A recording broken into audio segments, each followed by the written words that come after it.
alors le vraiment comme c'est que tu auras les politologues depuis New York comme balima au CEDEAO mogo bora ou sanction que aya do ka sinogo malien ou be chantage de là ou ka ni sanction ni chantage de malien au chikana hami femme on de la ko munga jugu ni sanction ni ay vidéo aya partager dien be ka soro mena secret do fo angina bi balima o ama secret munu me aw klola CEDEAO te ka asimi kele ko ka transition suruya ou tede o kele te sinade CEDEAO te ka asimi kele ko transition ka ke sanglenye ou be kalo wora ou tede kele to kande CEDEAO be ka asimi kele ka damun kan balima ou CEDEAO be ka asimi kele parce que CEDEAO be fedi un d'abord ou ka zon fefe be non politicien fefe nie Mali wora chouin ou chikana poursuivre justice Mali justice o kana bo mogo si contrôle la Mali justice o kana bo mogo si contrôle la blé zomunu bolla ka taga ko tunga zomunu bolla ku bega sigi kana Mali kono be ku nu présenter élection na o ye kelenge ou be fait de mogo munu minana ka don kaso la ku ye façon na folo chouin ko olu mogo de bla CEDEAO mogo be CEDEAO mogo be mun seben papier la anu be mun fo o te kelenge de malien o aya o kolosi de CEDEAO mogo ka laɲini ye mun ye o ye zo minnu be kaso la olu ka bɔ kaso la CEDEAO mogo ko k'u b'u ka banguw fermer CEDEAO mogo ko k'u b'u ka ambassadeur bɛ bɔ Mali kɔnɔna na u y'olu de sɛbɛn papier in na maliyɛnw aw si kana jɔrɔ u ko mun ye dumuni ko ta fanfɛla ye u tɛ embargo ba ko la mais ko Mali tɛ wari ta CEDEAO la bilen ko y'o bannen ye pewu maliyɛnw minnu tun bɛ tɛgɛrɛ fɔ la k'a fɔ ko sanction bɛna kɛ Mali kan ɔ ko mori min ko diɲɛ ka wuli a tɛ fɔ a n'a ka walaha kɔ n'a kɛra an bɛɛ de bɛ Mali kelen de kɔnɔna na maliyɛnw hadamaden ka k'i faso fɛ awa Faransi de kɛlen bɛ ka CEDEAO mɔgɔw bila ka chantage kɛ u ko tugunu ka sanction kɔnɔna na ko porte dayɛlɛlen bɛ Assimi ye ko Assimi ka ko porte dayɛlɛlen don Assimi ye ko Assimi bɛ se ko ka négocier ni CEDEAO toujours n bɛna o yɔrɔ fana kalan n bɛna CEDEAO mɔgɔw ka sanction kalan a ye vidéo a y'a partager diɲɛ bɛɛ ka sɔrɔ. La CEDEAO met en exécution ses menaces contre le Mali à l'issue d'un sommet extraordinaire à Accra. Retrait des ambassadeurs des États membres de la CEDEAO du Mali. Côte d'Ivoire ou Ghana ou Bebunuka ambassadeur du Mali kona ani Nigeria. C'est-à-dire que jamana munu be CEDEAO la ku ka ambassadeur fe be Mali kono ku na bebo Mali kono u ka ambassadeur cité to Mali kono Mali ambassadeur munu be Côte d'Ivoire ani Mali ambassadeur munu be CEDEAO dugu la ko Mali ka ambassadeur be wole ku be kana Mali konna oye sanction folo yi retrait des ambassadeurs fermeture des frontières entre le Mali et les pays membres de la CEDEAO ko jamana fenfe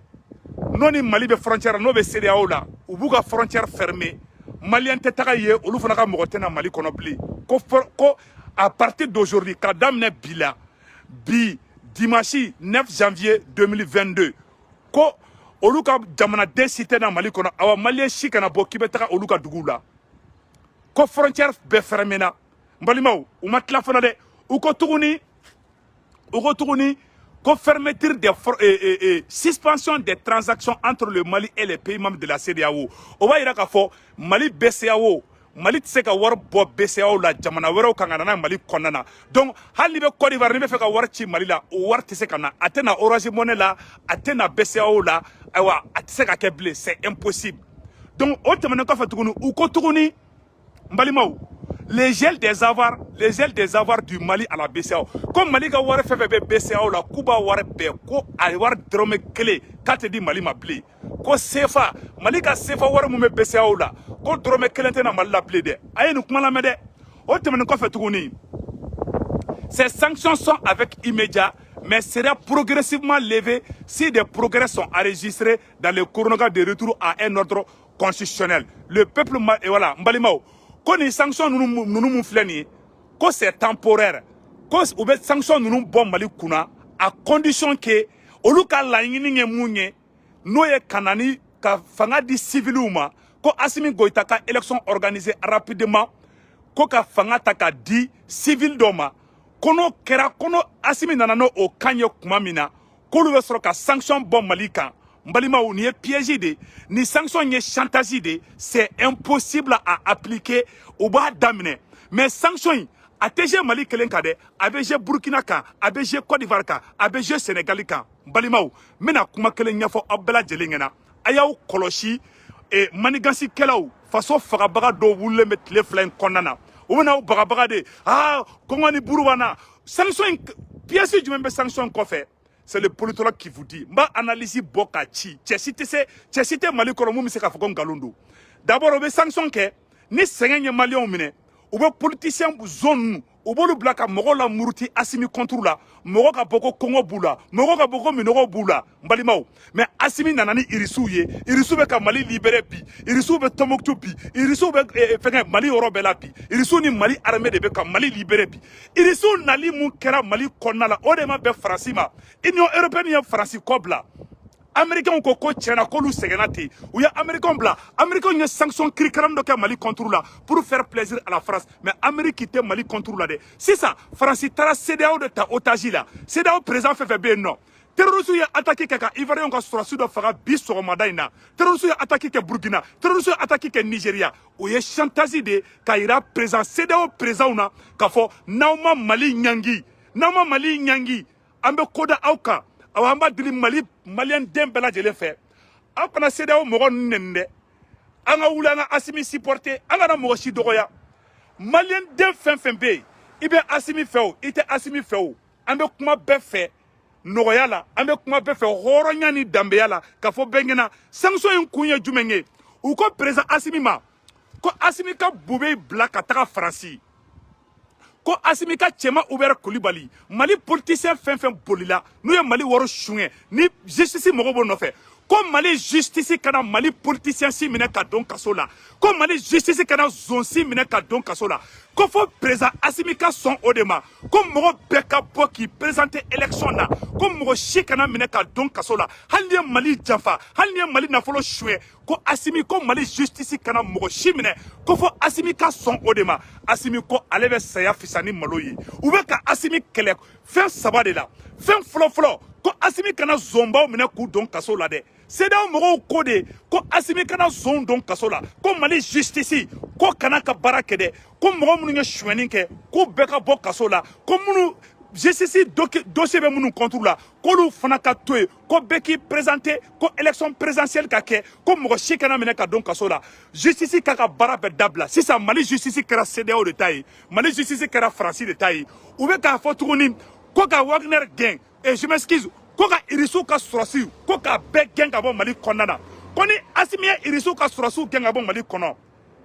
Faransikan na an faw fagaliw ka daminɛ tuguni, an ka villagew ka ta otage la, an baw ka faga. Wallahi an bɛ nin sanction, an bɛ nin préféré o ka fisa an ka dugu ka tila an na. An baw fagara, ekɔliso 800 manifin miliyɔn caman de déplacera ka bɔ Mali kɔnɔna na ka taga Burkina, ka na réfugié bɛ Burkina, ka na réfugié bɛ Mauritanie. CEDEAO ko de ko président Assimi ka a to Faransi ka to yan, ko président Assimi ka to ko zone minnu ye suɲɛni kɛ, ko Assimi kana mɔgɔ si don kaso la Mali yɛrɛ kɔnɔ bilen, zone ka to kɛnɛ ma, sariya kana tigɛ. Ni Assimi fana y'o kɛ, anw fana bɛ tila ka wuli ka Assimi kɛlɛ. Donc o ye Assimi kɔ jeninen ye, o ye Assimi ɲɛ jeninen ye. U ka plan tɛ dɔwɛrɛ ye, u bɛ fɛ ka Maliyɛnw de la muruti Assimi contre la. Ni gɛlɛya nana, Maliyɛnw ka wuli ko kɔngɔ b'u la. Faso den jugu minnu bɛ yen nɔ, n'u tɛ Mali fɛ, u b'olu de bila sisan. Olu bɛ taga vidéo kɛ sisan nɔ, ka mɔgɔw la muruti, sarakɛlaw bɛ fɛngɛ,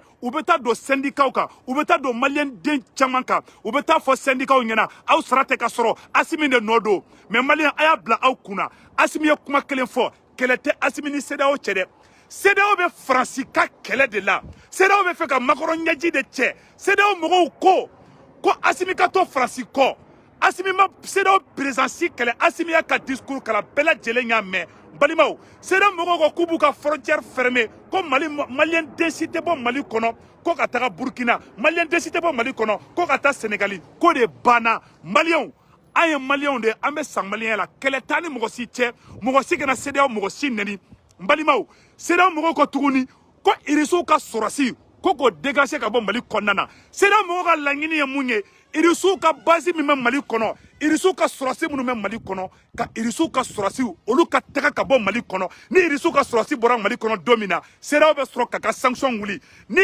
irisu ka sɔrɔsi tagara ka bɔ Tombouctou ni irisu ka sɔrɔsiw ni Mali sɔrɔsiw ye baara dabila Faransi ka to an kan ani Faransi kan bolo di ɲɔgɔn ma CEDEAO bɛ Faransi de ka kɛlɛ la CEDEAO tɛ Maliyɛn den ka kɛlɛ la CEDEAO tɛ ka démocratie kɛlɛkɛ CEDEAO bɛ fɛ de ka Faransi ɲɛji cɛ parce que Macron ɲɛji bɔra parce que Assimi ye Macron ɲɛji bɔ CEDEAO mɔgɔw k'u ka sanction fana kɔnɔna na ko BCEAO ko Mali tɛ se ka wari bɔ BCEAO la bilen n'an ko k'an bɛ taa wari bɔ BCEAO la Mali ka wari fɛn fɛn bɛ BCEAO la kɔfɛ o wari bɛɛ de bɛna bloquer sisan nɔ balimaw a ye kuma in jateminɛ dɛ donc ka yira aw bɛɛ lajɛlen na k'a fɔ Mali bɛ niveau min na bi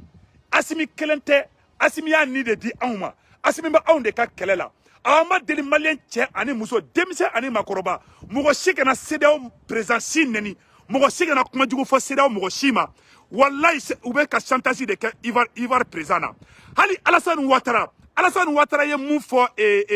ministre Job ɲɛna Alassane Ouattara ko ka Bobe bila Alassane Ouattara ko ka zon minnu bɛ n'u bolila n'u saranen bɛ u kana taa kaso la Alassane Ouattara ko de ko ka layidu kan di ko mɔgɔ si tɛ dɔn kaso la Assimi ko pas question Alassane Ouattara dimi cogo bɛɛ filɛ mais aw kana jigin Alassane Ouattara la dɛ mɔgɔ si kana Alassane Ouattara dɔgɔya mɔgɔ si kana CEDEAO président dɔgɔya wallahi u bɛ otage de la u talen de bɛ otage la i m'a ye terroristes tagara Côte d'Ivoire attaqué terroristes tagara Nigeria attaqué bi min ni sommet kan ka kɛ bi terroristes taara Côte d'Ivoire attaqué o bɛɛ de ka chantage kɛ n'u ye bi n'a fɔra ko sommet bɛ ka kɛ bi terroristes jamana minnu kan ka sanction ta Mali kan o jamanaw u taara ka taga insécurité créer u ka jamana bɛɛ la ne ninnu kun ma sanction kɛ Mali kan bi u ka jamana kun bɛ bila instabilité la u kun bɛ coup d'état kɛ ala président na ni Alassane Ouattara ma to Macron ta la u bɛ coup d'état kɛ Alassane Ouattara la donc balimaw aw kana Alassane Ouattara nɛni aw kana CEDEAO président si nɛni an ka to Assimi kɔ wallahi maa bɛ ala ye i m'i jan a bɛ ni ala na kira cɛ wallahi u bɛ fɛ ka Mali di Faransi de ma u tɛ k'a fɔ ko u bɛ k'a fɔ ko Assimi bɛ fɛ ka to fanga de la dɔwɛrɛ tɛ dɛ maliden jugu dɔw de lettre sɛbɛn Mali politicien dɔw de lettre sɛbɛn k'a ci CEDEAO ma ko CEDEAO ka sanction kɛ président Assimi contre la ko CEDEAO kan'i sigi ten dɛ ko ni CEDEAO ma wuli ko Faransi ka ko banna n balimaw u bɛ Faransi de ka kɛlɛ la u tɛ Mali ko kɛlɛ la u tɛ ala ko kɛlɛ la u tɛ kira ko kɛlɛ la awa a complice minnu bɛ ka CEDEAO dɛmɛ ka nin baarajugu kɛ Mali contre la maliden dɔw de bɛ yen u wulilen bɛ ka taa fara CEDEAO kan u wulilen bɛ ka taa fara Faransi kan ko fɔ Assimi de ka échec ta ni Assimi ye Mali bɛ libéré bi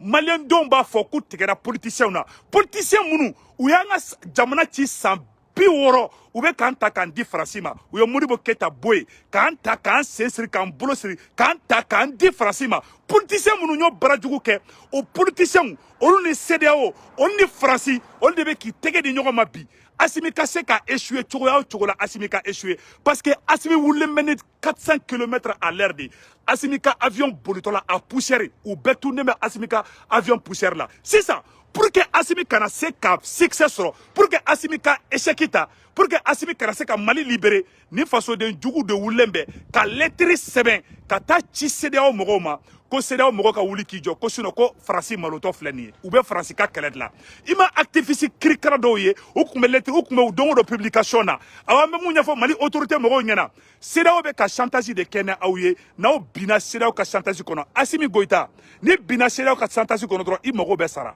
CEDEAO to yen CEDEAO mɔgɔw to yen kan'u kɛlɛ i k'i ka chronogramme yira mais n'u ko k'i ka zone to yen n'i ye zonba ninnu to yen n'u ma tila ka na élection truquée ka tila ka na chantage kɛ nin ye i ka fɔ ma ko tu ɲamɔgɔden CEDEAO bɛ mun nɔfɛ bi Irisiw ka taa ka bɔ Mali la CEDEAO bɛ mun nɔfɛ bi Assimi Goïta e yɛrɛ ka bɔ fanga la parce que e ye Faransi lakasi e ye Faransi lebu awa a la siranyaba ani a y'a la yɛrɛlajɛyaba Assimi i kɔlɔsi Assimi CEDEAO bɛ ka piège de da e ɲa i m'a ye CEDEAO ko négociation bɛ sen na ko jusqu'à présent ko ni Assimi sɔnna olu ta ma Assimi ka sɔn jumɛn ma Assimi ka sɔn zon si kana don kaso la bilen Assimi ka sɔn k'ale bɛ fanga yɛrɛ to yen siɲɛ kelen n'o ma kɛ u bɛ mɔgɔ bila Assimi contre la n balimaw maliyɛnw maa si kana wuli Assimi contre la maa si kana décourager sanction in ça va passer an bɛ sɛgɛn dɛ ne b'a dɔn k'u bɛ sanction kɛ an kan mais n bɛ mun ɲɛfɔ maliyɛn bɛɛ lajɛlen ɲɛna